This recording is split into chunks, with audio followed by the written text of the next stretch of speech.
जय श्री राम भक्तजनों।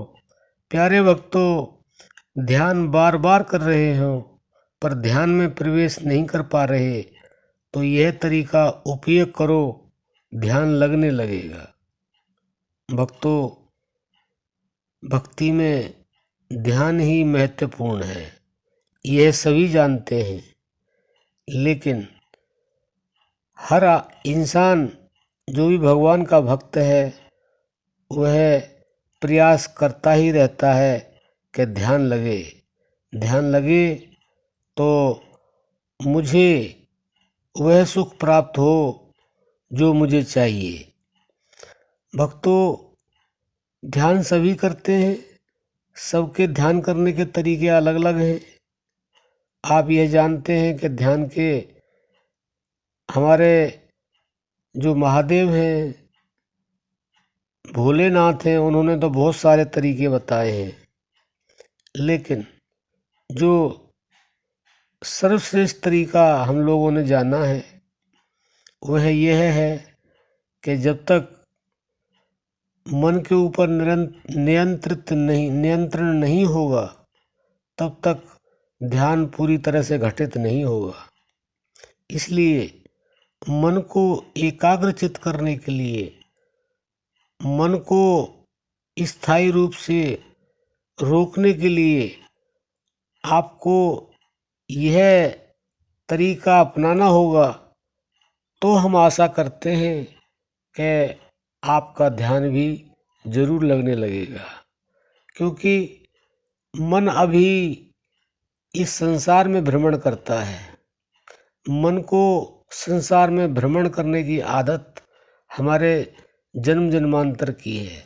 तो धीरे धीरे इसको हमें इस संसार से हटा करके और परमात्मा में लगाना होगा। और यह जब परमात्मा में लगने लगेगा तो भक्तों आपका ध्यान लगना अपने आप शुरू हो जाएगा।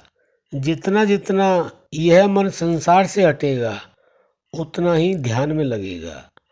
एक समय ऐसा आएगा अभ्यास के द्वारा यह मन संसार से विरक्त हो जाएगा और परमात्मा में लग जाएगा। तो समझ लो आपकी जो ध्यान की प्रक्रिया है वह पूर्ण हो जाएगी।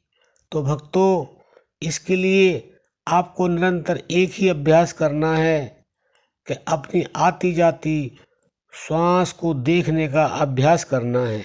बस केवल आप यह अभ्यास करते रहें तो धीरे धीरे आपका मन अंतर्मुखी होने लगेगा और आपका ध्यान लगने लगेगा।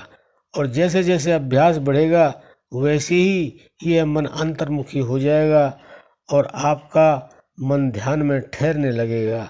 ध्यान में एकदम से आपका मन ऐसे ठहर जाएगा जैसे पानी में पत्थर मारते हैं और पानी हिलता रहता है और थोड़ी देर के बाद में जब नीचे पत्थर चला जाता है और उसके बाद में पानी ठहर जाता है। तो भक्तों, ये ध्यान करें आप कि किस तरह से मन ठहरेगा। हमने आपको यह उपाय बता दिया है। इस उपाय से आप अपने मन को ठहराएं और उसमें संसार रूपी पत्थर न लगने दें, क्योंकि संसार रूपी पत्थर लगेगा तो वह फिर हिलेगा, ध्यान टूटेगा, ध्यान जुड़ेगा नहीं।